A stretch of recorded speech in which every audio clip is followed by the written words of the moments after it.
Hello everyone. आज की video का जो टॉपिक रहेगा वो है फाइनेंशियल स्टेटमेंट। फाइनेंशियल स्टेटमेंट से रिलेटेड जो भी इसका थ्योरेटिकल पार्ट है और कुछ इम्पॉर्टेंट टर्म्स वो हम यहाँ पर करने वाले हैं इस वीडियो में। फाइनेंशियल स्टेटमेंट किसे कहा जाता है? वो स्टेटमेंट जो कंपनी का फाइनेंशियल पोजीशन और कंपनी की प्रॉफिटेबिलिटी के बारे में बताती है उसे बोलते हैं फाइनेंशियल स्टेटमेंट। अब फाइनेंशियल पोजीशन के बारे में कौन बताता है? वो है स्टेटमेंट ऑफ फाइनेंशियल पोजीशन, जिसे कहा जाता है बैलेंस शीट। वैसे ही प्रॉफिटेबिलिटी के बारे में बताती है इनकम स्टेटमेंट, जहाँ पे 2 अकाउंट्स बनते हैं, एक है ट्रेडिंग अकाउंट और दूसरा है प्रॉफिट एंड लॉस अकाउंट। इन दोनों स्टेटमेंट्स के अलावा 2 मोर स्टेटमेंट्स भी अब कंसिडर की जाने लगी हैं। वो क्या है? एक है स्टेटमेंट ऑफ रिटेन्ड अर्निंग और दूसरा है कैश फ्लो स्टेटमेंट। लेकिन जो हमारे फाइनेंशियल स्टेटमेंट में इंक्लूड है, जिसको हम पढ़ेंगे, वो 2 हैं, एक तो बैलेंस शीट और trading and profit and loss account, जिसे इनकम स्टेटमेंट कहा जाता है। स्टार्ट करते हैं ट्रेडिंग अकाउंट से। ट्रेडिंग अकाउंट को क्यों बनाया जाता है? ताकि कंपनी का जो ग्रॉस प्रॉफिट है या जो ग्रॉस लॉस निकल के आ रहा है किसमें, जिसमें कंपनी ट्रेड करती है, उस ट्रेड से रिलेटेड जितने भी एक्टिविटीज़ कंपनी करती है उससे कंपनी को ग्रॉस प्रॉफिट हुआ या ग्रॉस लॉस हुआ, वो किससे पता चलेगा? ट्रेडिंग अकाउंट से। अब यहाँ पर कौन से एक्सपेंसेस इंक्लूड होते हैं, जिसमें सबसे ज़्यादा कन्फ्यूजन रहती है। यहाँ पर वो एक्सपेंसेस को कंसिडर किया जाएगा जहाँ पर उस कॉमोडिटी को एक सेलेबल स्टेट में लेके आने के लिए जितने भी एक्सपेंसेस किए जाएंगे उसे ही कहा जाएगा, उसको इंक्लूड किया जाएगा ट्रेडिंग अकाउंट में। देखो, अब जो हम रॉ मटेरियल खरीदते हैं या जो भी स्टॉक वगैरह हमने खरीदा, क्यों खरीदा? क्योंकि प्रोडक्ट बनाना है और वो प्रोडक्ट जाएगा कस्टमर के पास। तो फैक्ट्री तक लेके आने के लिए जितने भी एक्सपेंसेस किए जाते हैं, चाहे वो रॉ मटेरियल लेके आए हों, चाहे लेबर्स के ऊपर खर्चा किया हो, उनको वेजेस दिए हों, तो वो सारे, चाहे वो फ्रेट दिया हो, कैरेज इनवर्ड है, कुछ भी है, तो वो इंक्लूड होगा एक्सपेंसेस ऑन परचेज में, और ये वाले एक्सपेंस आएंगे ट्रेडिंग अकाउंट में।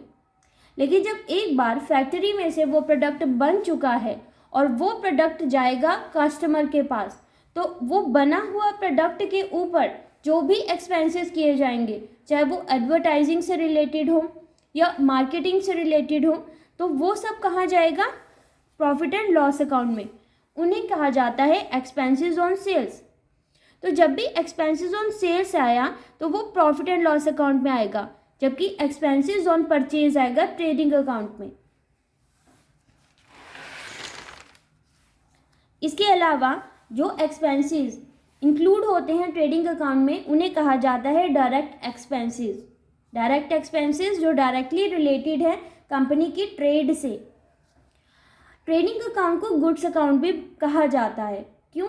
क्योंकि यहाँ पर हम परचेज लिखते हैं, परचेज रिटर्न आता है, सेल्स रिटर्न आता है, क्लोजिंग स्टॉक आता है, और जो भी डायरेक्ट एक्सपेंसेस हैं गुड्स से रिलेटेड वो सब ट्रेडिंग अकाउंट में इंक्लूड होता है। इसीलिए ट्रेडिंग अकाउंट को गुड्स अकाउंट भी कहा जा सकता है। अब इसमें जो अकाउंट ये किस टाइप का अकाउंट है, तो ये नॉमिनल अकाउंट है। नॉमिनल अकाउंट तो पता है ना, जहाँ पे डेबिट में सारे एक्सपेंसेस और लॉसेस आते हैं, वहीं पर क्रेडिट में जो भी इनकम्स और गेन हुई है कंपनी को वो आता है। तो ये किस नेचर का अकाउंट है? नॉमिनल अकाउंट है। इसके अलावा क्या ट्रेडिंग में आता है वो आपको बहुत अच्छे से पता है। जो इम्पॉर्टेंट टर्म्स इसके अंदर इंक्लूड की जा सकती हैं, जिसमें थोड़ी कन्फ्यूजन हो जाती है, वो है डॉक चार्जेस और रॉयल्टी में। डॉक चार्जेस वो होते हैं जब हम गुड्स को इंपोर्ट करते हैं, उसके ऊपर जो चार्जेस लगाए जाते हैं वो उन एक्सपेंसेस को भी अगर स्पेसिफिक इंफॉर्मेशन नहीं दे रखी कि ये किस टाइप के एक्सपेंसेस हैं, तब हम उनको मानेंगे कि वो डायरेक्ट एक्सपेंसेस हैं और वो जाएंगे ट्रेडिंग अकाउंट में।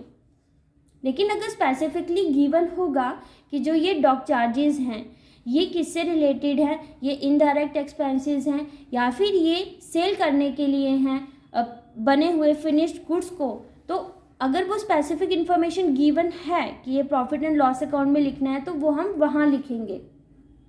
ऐसे ही रॉयल्टी में भी क्या होता है, रॉयल्टी बोला किसे जाता है, जब हम किसी पेटेंट का यूज़ कर रहे हैं या माइन का, जो उसको यूज़ करने पे हम उस ऑनर को जो पैसे देते हैं वो बोलते हैं रॉयल्टी। अब वो रॉयल्टी भी कहाँ जाएगी, वही अगेन अगर स्पेसिफिक इन्फॉर्मेशन गिवन है कि ये प्रॉफिट एंड लॉस अकाउंट का एक्सपेंस है तो हम वहाँ लिखेंगे। अगर क्वेश्चन साइलेंट है इसके बारे में तब हम इसको ट्रेडिंग अकाउंट में लिखेंगे। नेक्स्ट आता है प्रॉफिट एंड लॉस अकाउंट। जैसे ट्रेडिंग अकाउंट को ग्रॉस प्रॉफिट और ग्रॉस लॉस के लिए यूज़ किया जाता है, वैसे ही प्रॉफिट एंड लॉस अकाउंट से नेट प्रॉफिट और नेट लॉस निकल के आता है। नेट प्रॉफिट को पता है आपको कहाँ लेके जाया जाता है, बैलेंस शीट के कैपिटल में ऐड करेंगे, वहीं पर अगर नेट लॉस हुआ तो उसको डिडक्ट कर लेंगे। इस अकाउंट का नेचर भी नॉमिनल अकाउंट होता है, क्योंकि यहाँ पर भी डेबिट साइड सारे एक्सपेंसेस और लॉसेस उनको लिखा जाता है, और क्रेडिट में जो भी गेन हुआ है, जो भी प्रॉफिट हो रहा है कंपनी को, वो वहाँ पे लिखा जाएगा क्रेडिट साइड। अब इसमें जो इम्पॉर्टेंट चीज़ आती है प्रॉफिट एंड लॉस अकाउंट, आपको सारे अकाउंट्स पता है, इसका बेसिक पार्ट तो आपको ऑलरेडी पता है कि ट्रेडिंग अकाउंट किसे बोलते हैं, प्रॉफिट एंड लॉस अकाउंट में क्या आता है। लेकिन इस वीडियो का पर्पस है कि जो कुछ इम्पॉर्टेंट टर्म्स हैं वो बताना है। अब इसमें दो चीज़ें आती हैं, एक ऑपरेटिंग प्रॉफिट और दूसरा नेट प्रॉफिट। वो प्रॉफिट एंड लॉस अकाउंट में से ही निकल के आते हैं। अब ऑपरेटिंग प्रॉफिट किसे कहा जाता है, ऑपरेटिंग प्रॉफिट वो प्रॉफिट होता है जो कंपनी की नॉर्मल ऑपरेटिंग एक्टिविटीज़ कंडक्ट करने पर मिल रहा है, उसे कहा जाता है operating profit. Again operating profit भी कंपनी के मेन ट्रेड से रिलेटेड होगा। अगर कंपनी सोप बना रही है तो जो भी सोप से रिलेटेड खर्चा होने वाला है, उसको खरीदने से लेके, उस रॉ मटेरियल को खरीदने से लेके उस फिनिश प्रोडक्ट में कन्वर्ट करने तक जितना भी खर्चा होने वाला है वो ऑपरेटिंग प्रॉफिट में इंक्लूड होगा। अब इसको किस तरीके से निकालेंगे, ऑपरेटिंग प्रॉफिट किया निकाला जाता है ग्रॉस प्रॉफिट के बाद। अब जो ग्रॉस प्रॉफिट निकल के आया है उसमें से ऑपरेटिंग एक्सपेंसेस माइनस करेंगे और निकल के आएगा ऑपरेटिंग प्रॉफिट। ऑपरेटिंग प्रॉफिट को EBIT भी कहा जाता है, earning before interest and tax. अब ऑपरेटिंग एक्सपेंसेस कौन से हुए, अभी तक तो हम डायरेक्ट एक्सपेंसेस की बात कर रहे थे, अब ऑपरेटिंग एक्सपेंसेस कौन से हुए, तो ऑपरेटिंग एक्सपेंसेस वही होते हैं जो कंपनी की मेन बिजनेस एक्टिविटीज से रिलेटेड होते हैं, जैसे office and administrative expenses, selling and distribution expenses, discount हो गया, बैड डेट्स हो गए। तो ये जो मेन कंपनी के अंदर जितने भी एक्टिविटीज़ हो रही हैं उससे रिलेटेड कोई भी खर्चा होगा तो वो ऑपरेटिंग एक्सपेंसेस होगा। ठीक है, ये समझ आया। अब नेट प्रॉफिट क्या होता है, नेट प्रॉफिट के लिए तो हमें पक्का पता है कि प्रॉफिट एंड लॉस अकाउंट ही बनाया जाता है।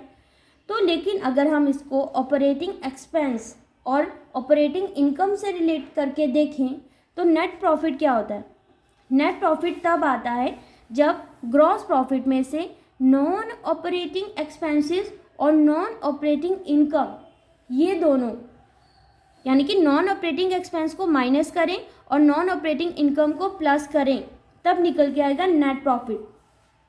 अब ये नॉन ऑपरेटिंग क्या हुआ, ऑपरेटिंग कंपनी की मेन एक्टिविटी से रिलेटेड होता है, लेकिन वहीं पर ही जो नॉन ऑपरेटिंग है वो डायरेक्टली रिलेटेड नहीं होता कंपनी के मेन ऑपरेशन से, बल्कि इनडायरेक्टली होता है।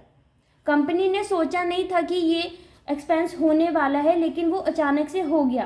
कैसे, लॉस बाय फायर, फैक्ट्री में आग लग गई। अब ये तो एक्सपेंस डिसाइडेड नहीं था या कंपनी के मेन बिजनेस से रिलेटेड नहीं था ना, पर फायर हो गई है। अब जो भी नुकसान हो रहा है वो क्या हुआ, नॉन ऑपरेटिंग एक्सपेंस हुआ।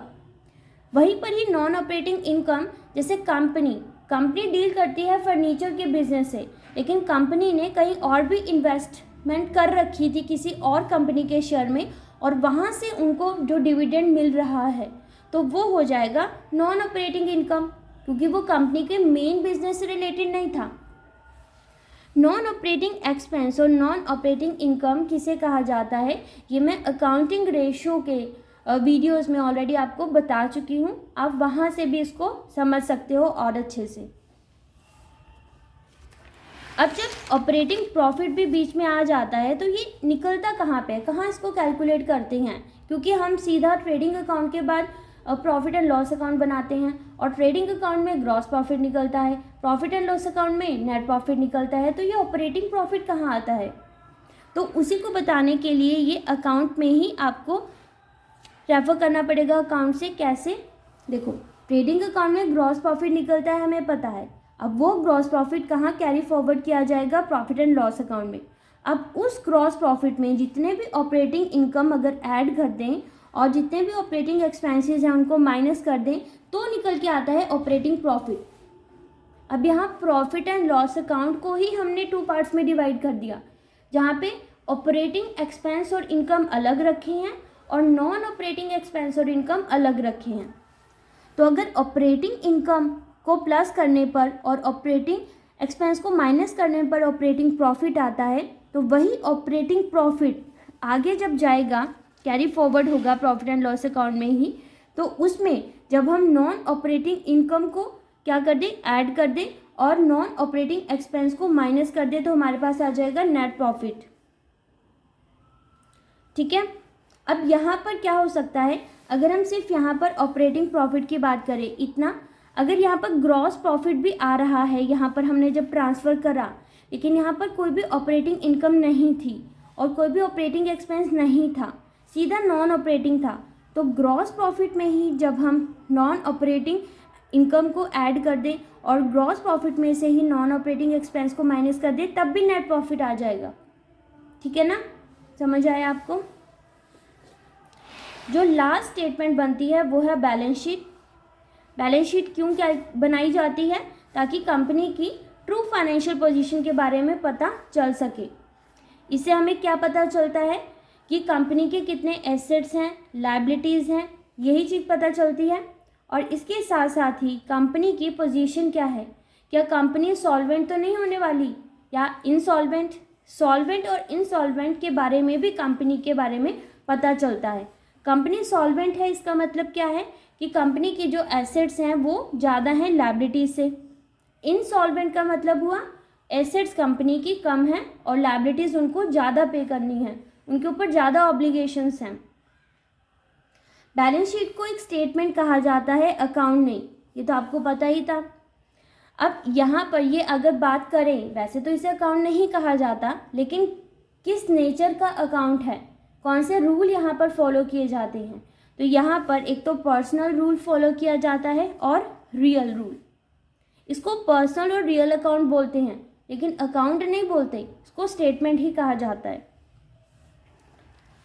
इसके लास्ट में एक एक्स्ट्रा इन्फॉर्मेशन है कि जो बैलेंस शीट है इसको कोर्ट ने एक डॉक्यूमेंट्री एविडेंस की तरह एक्सेप्ट कर लिया है, जबकि जो ट्रायल बैलेंस है उसको एक तरह से एविडेंस की तरह नहीं लेते। कंपनी के ट्रायल बैलेंस इतना इम्पॉर्टेंट नहीं है जितना कि बैलेंस शीट। ये हेल्प क्यों करती है, ये हेल्प करती है इनकम टैक्स की पेमेंट के लिए और जीएसटी की पेमेंट के लिए, जो भी जिसको बोलते हैं गुड्स एंड सर्विसेज टैक्स। तो इस तरीके से जो बैलेंस शीट है वो एक इम्पॉर्टेंट रोल प्ले करती है कंपनी की फाइनेंशियल पोजीशन के बारे में बताने के लिए। तो इसके साथ जो हमारा टॉपिक है फाइनेंशियल स्टेटमेंट का, वो उसका थ्योरेटिकल पार्ट कंप्लीट होता है। इसके अलावा जो इसके फर्दर इम्पॉर्टेंट चैप्टर आता है वो है विद एडजस्टमेंट, क्योंकि जो ये प्रिपेयर किए जाते हैं अकाउंट्स और बैलेंस शीट वो विद एडजस्टमेंट्स होने चाहिए। तो आई होप आपको ये टॉपिक समझ आ गया होगा। Thank you.